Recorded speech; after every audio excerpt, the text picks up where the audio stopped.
বিসমিল্লাহির রহমানির রহিম। পবিত্র মাহে রমাদানের 23তম দিনে সম্মানিত ইমাম, খতিব, মুয়াজ্জিন এবং অন্য ধর্মের ধর্মীয় গুরুদের নিয়ে আয়োজিত আজকের এই অনুষ্ঠানের সম্মানিত সভাপতি,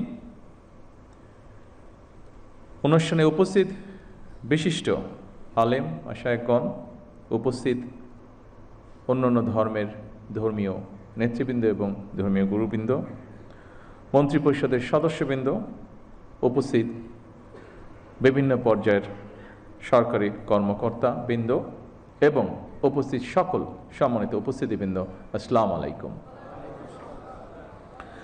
আজকের এই ব্যতিক্রম ধর্মী এই অনুষ্ঠানে আপনারা এমন কিছু মানুষ আজকে এখানে একত্রিত হয়েছেন, কোনো বাধ্যবাধকতা ছাড়াই মানুষ যাদেরকে সম্মান করে, জীবনের অনেক কঠিন মুহূর্তে যাদের কাছে দুটো ভালো উপদেশ বা সঠিক পরামর্শ মানুষ আশা করে এবং পেয়েও থাকে।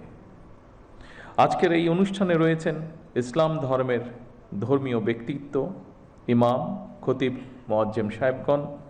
উপস্থিত রয়েছেন একই সঙ্গে হিন্দু, বৌদ্ধ, খ্রিস্টান ধর্মের বিভিন্ন নেতৃত্ব, পুরোহিত, সেবায়েত, বিহার অধ্যক্ষ এবং উপাধ্যক্ষ।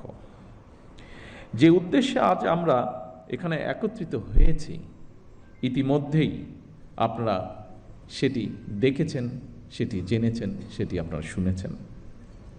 সমাজের বিভিন্ন শ্রেণী পেশার মানুষ যারা অর্থনৈতিকভাবে হয়তো বা অনেক ক্ষেত্রে পিছিয়ে রয়েছেন, তাদের জন্য একটি সম্মানী বা আর্থিক সহায়তা কিংবা কর্মসংস্থান সৃষ্টির মাধ্যমে আর্থিক বৈষম্য দূর করে আমরা সবাই মিলে একটু শান্তিতে, একটু ভালোভাবে থাকব।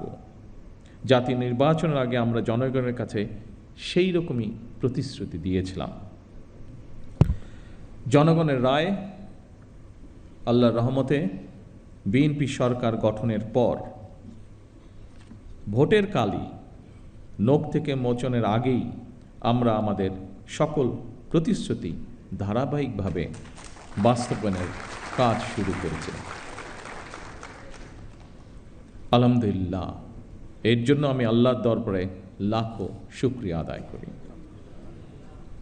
সম্মানিত উপস্থিতিবৃন্দ, আপনারা দেখেছেন অর্থনৈতিকভাবে পিছিয়ে পড়া নারী সমাজের জন্য আমরা ইতিমধ্যেই ফ্যামিলি কার্ড চালু করেছি। পর্যায়ক্রমিকভাবে এই কার্ড সারা বাংলাদেশে 4 কোটি পরিবারের নারী প্রধান তারা প্রত্যেকে ইনশাল্লাহ পাবেন। আগামী 14ই এপ্রিল তথা 1 বৈশাখ থেকে আমরা ইনশাল্লাহ ফার্মার্স কার্ড বা কৃষক কার্ডের পাইলট প্রজেক্ট চালু করব। ইনশাল্লাহ আগামী 16ই মার্চ দিনাজপুর থেকে শুরু হচ্ছে আমাদের খাল খনন কর্মসূচি। আবারও আল্লাহর কাছে শুকরিয়া, আলহামদুলিল্লাহ, আজ থেকে খতিব, ইমাম, মুয়াজ্জিম এবং অন্য ধর্মের ধর্মীয় গুরুদের জন্য আর্থিক সহায়তা বা সম্মানী কর্মসূচির পাইলট প্রজেক্ট চালু হলো। দেশের প্রতিটি নাগরিকের রাজনৈতিক এবং অর্থনৈতিক ক্ষমতায়ন নিশ্চিত করার মাধ্যমে আমরা আমাদের দেশকে একটি শক্তিশালী ভিত্তির উপরে প্রতিষ্ঠিত করতে চাই, যাতে করে আর কোনো ফ্যাসিবাদ কিংবা তাদের তাবেদার অপশক্তি মানুষের স্বাধীনতা কেড়ে নিতে না পারে, কথা বলার অধিকার কেড়ে নিতে না পারে। আজ এই মঞ্চ থেকেও এরকম একটি কথা বলা হয়েছে যে যারা ধর্মীয় গুরু আপনারা আছেন প্রত্যেকটি ধর্মের, তারা স্বাধীনভাবে যাতে কথা বলতে পারেন সেই বিষয়ে আলোকপাত হয়েছে আজকে এখানে। আমি সবসময় বিভিন্ন সময় আমার বক্তব্যে একটি কথা বলার চেষ্টা করেছি। আমি একজন রাজনৈতিক কর্মী হিসেবে দৃঢ়ভাবে বিশ্বাস করি যে দেশের নাগরিকদেরকে যদি দুর্বল করে রাখা হয় তাহলে রাষ্ট্র কখনোই শক্তিশালী হতে পারে না। এবং সেই জন্যই আমাদের ইচ্ছা, আমাদের দর্শন, আমাদের পরিকল্পনা বাংলাদেশের নাগরিকদেরকে আমরা রাজনৈতিক এবং অর্থনৈতিকভাবে ধীরে ধীরে শক্তিশালীভাবে গড়ে তুলতে চাই, যদি আমরা রাষ্ট্রকে শক্তিশালী করতে চাই। চিজি আইসক্রিমের সাথে ভেলভেটি কেকের মিশ্রণে পোলার রেড ভেলভেট আইসক্রিম। মন ভালো থাক। সম্মানিত উপস্থিতিবৃন্দ, ধর্ম বর্ণ নির্বিশেষে প্রতিটি শ্রেণী পেশার মানুষ তথা প্রতিটি নাগরিকের আর্থিক সামাজিক নিরাপত্তা নিশ্চিত করার জন্য সরকার রাষ্ট্রীয় সামর্থ্যের সবটুকু দিয়ে চেষ্টা চালিয়ে যাচ্ছে এবং ইনশাল্লাহ চালিয়ে যাবে। তবে নাগরিক হিসাবে আমাদের প্রত্যেকের রাষ্ট্র এবং সমাজের প্রতি কিছু দায়িত্ববোধ অবশ্যই রয়েছে, যা সম্পর্কে আপনারা কম বেশি সকলেই নিজেরাও ধারণা রয়েছে। নাগরিক হিসেবে আমরা যদি যে যার অবস্থান থেকে রাষ্ট্র এবং সমাজের প্রতি যার যার সঠিক দায়িত্বটি পালন করি, আমি এই দেশের নাগরিক হিসাবে একজন রাজনৈতিক কর্মী হিসাবে দৃঢ়ভাবে বিশ্বাস করে ইনশাআল্লাহ দ্রুততম সময়ের ভিতরে আমরা রাজনৈতিকভাবে এবং অর্থনৈতিকভাবে একটি সুন্দর স্বনির্ভর আমাদের প্রত্যাশিত বাংলাদেশ গড়ার কাজে এগিয়ে নিয়ে যেতে পারব। সম্মানিত ধর্মীয় নেতৃবৃন্দ, দুনিয়ার কল্যাণের পাশাপাশি আখিরাতের কল্যাণের জন্য প্রার্থনার কথা পবিত্র কোরআনে কারিমে উল্লেখ রয়েছে। ইহকালীন পরকালীন কল্যাণ বিষয়ক নির্দেশনা নিঃসন্দেহে অন্য ধর্মাবলম্বী ধর্মীয় বিধিবিধান অনুযায়ী নির্দেশিত রয়েছে।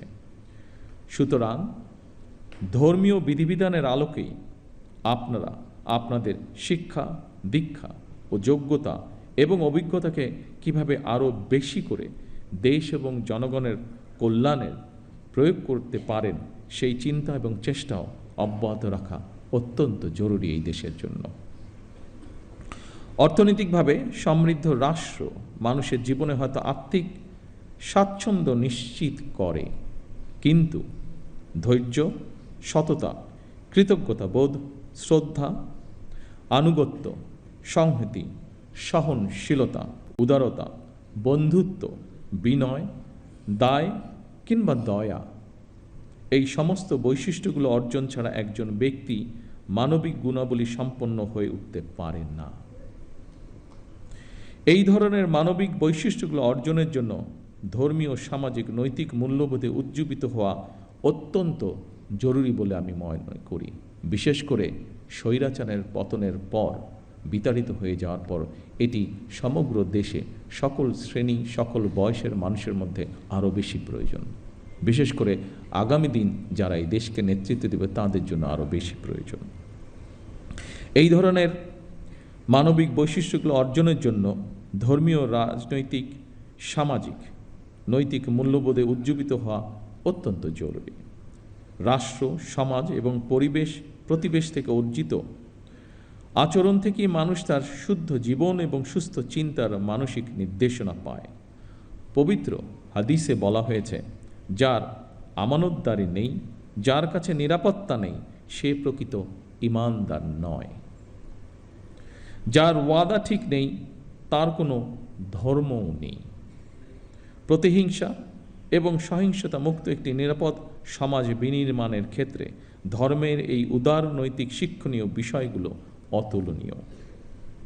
আমার বিশ্বাস, একটি নৈতিক সমৃদ্ধ মানব সমাজ গঠনের জন্য প্রতিটি ধর্মেই এ ধরনের ইতিবাচক বার্তা রয়েছে।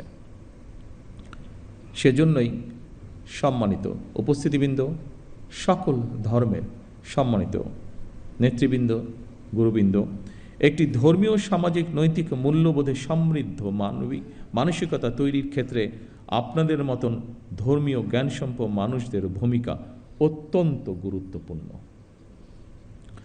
সম্মানিত ধর্মীয় নেতৃবৃন্দ, দেশে প্রায় 3.5 লক্ষ বা তার কিছু বেশি মসজিদ রয়েছে। এর বাইরে অন্যান্য ধর্মের ধর্মীয় প্রতিষ্ঠানগুলোও রয়েছে। আমরা সারা দেশে মসজিদ এবং এই ধর্মীয় প্রতিষ্ঠানগুলোর ধর্মীয় সামাজিক এবং নৈতিক শিক্ষা কার্যক্রমের কেন্দ্রবিন্দুতে পরিণত করতে চাই। স্বাধীনতার ঘোষক শহীদ রাষ্ট্রপতি জিয়াউর রহমান সরকারের সময় দেশে প্রথমবারের মতন ইমাম প্রশিক্ষণ একাডেমি চালু হয়েছিল 1993 সালে, যা এখানে আমাদের আজকের একজন আলোচক উল্লেখ করে গিয়েছেন। 1993 সালে বেগম খালেদা জিয়া সরকারের সময় মসজিদ ভিত্তিক শিশু এবং গণশিক্ষা কার্যক্রম চালু হয়েছিল। বর্তমান সরকারও ইমাম মুয়াজ্জিম সাহেবদের জন্য একটি সহ অন্যান্য ধর্মগুরুদের জন্য একটি নির্দিষ্ট হারে সম্মানী ভাতা প্রদানের পাশাপাশি আপনাদেরকে আরও যোগ্যতরভাবে নেতৃত্ব দেওয়ার জন্য আরও কীভাবে রাষ্ট্রীয় উন্নয়নে আপনাদের প্রতিভাকে ব্যবহার করা যায় সেই পরিকল্পনাও গ্রহণ করার কাজে হাত দিয়েছে। বিভিন্ন সম্প্রদায়ের বিভিন্ন ধর্মীয় সম্প্রদায়ের সম্মানিত নেতৃবৃন্দ, খতিব ইমাম মুয়াজ্জিমদের সম্মানী ভাতা দেওয়ার যে কর্মসূচি বর্তমান সরকার, আপনাদের সরকার চালু করেছে, এই কর্মসূচির অধীনে প্রথম পর্যায়ে পাইলটিং স্কিমের আওতায় মোট 4,908টি মসজিদ, 990টি মন্দির এবং 144টি বৌদ্ধ বিহারে মোট 16 জন 992 জন এই মাসিক সম্মানী পাওয়া শুরু করেছেন আজ থেকে। পর্যায়ক্রমিকভাবে ইনশাল্লাহ সবাইকে এই কর্মসূচির আওতায় অন্তর্ভুক্ত করা হবে। বিভিন্ন শ্রেণী পেশার মানুষের জন্য সরকারের এইসব অর্থনৈতিক কর্মসূচি উদ্যোগের মূল উদ্দেশ্য হচ্ছে, যা আমি আগেই উল্লেখ করেছি, নাগরিকদেরকে অর্থনৈতিকভাবে স্বাবলম্বী করে গড়ে তোলা। তবে আপনাদের কাছে একটি বিনীত আহ্বান, আপনারা কেউ মসজিদে কিংবা যার যার ধর্মীয় উপাসনালয় দায়িত্ব পালনের পাশাপাশি নিজেদেরকে বিভিন্ন অর্থনৈতিক সামাজিক কর্মকাণ্ডে সম্পৃক্ত করতে চাইলে আপনাদের সেই উদ্যোগ বাস্তবায়নে সরকারের সর্বোচ্চ চেষ্টা থাকবে সহযোগিতা করা। এর বাইরে বর্তমান স্বরাষ্ট্র মন্ত্রণালয় প্রত্যেকটি জেলা এবং উপজেলায় আইন শৃঙ্খলা কমিটিতে একজন ইমাম অথবা একজন খতিব অথবা সেই এলাকার ধর্মীয় অন্য কোনো ধর্মের ধর্মীয় গুরু, তাদেরকেও আমরা সিদ্ধান্ত নিয়েছি একজন সদস্য আমরা রাখব। সম্মানিত উপস্থিতিবৃন্দ, আমরা আজ সব ধর্মের মানুষ একসঙ্গে বসেছি, এক কাতারে বসেছি। এটিই আমাদের বাংলাদেশের আবহমান কালের ঐতিহ্য। কেউ যেন আমাদের মধ্যে বিভেদ সৃষ্টি করতে না পারে। মুসলমান, হিন্দু, বৌদ্ধ, খ্রিস্টান, আমরা সবাই মিলে ইনশাল্লাহ একটি শান্তিময়, শান্তিপূর্ণ বাংলাদেশ গড়ে তুলব একসাথে। সকলের জন্য আমরা গড়ে তুলব একটি নিরাপদ রাষ্ট্র, একটি নিরাপদ সমাজ, যা প্রতিটি শ্রেণী পেশার মানুষের কাম্য।